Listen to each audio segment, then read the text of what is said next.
श्री गोपाळ कृष्ण भगवान की जय। लीळा नंबर 247। गिराईक वेशाने क्रीडा। एके दिवशी सकाळचा पूजा वसरून सर्वज्ञांचे सकाळीच जेवण झाले। गुन्हा केला, विडा घेतला, सर्वज्ञांनी सदरा टोपरे घातले। नंतर सर्वज्ञांनी गिराईक वेश स्वीकारला। भट्टोबासांच्या हातात पान सुपारीची चंची दिली। सर्वज्ञ यात्रेत गेले।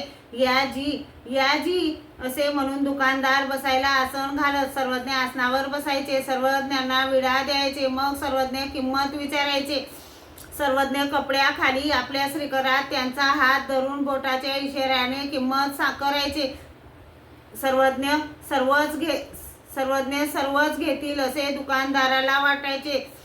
तेथून सर्वज्ञ दुसऱ्या ठिकाणी गिराईकी करायचे। कापूर, कस्तुरी, घोडे, चौऱ्या आणि मोती, रेशमी कापड असे सर्वज्ञांनी सर्व पदार्थांना दिवस मावळेपर्यंत संबंध दिला। मग सर्वज्ञ मठाकडे परत आले। श्री गोपाळ कृष्ण भगवान की जय।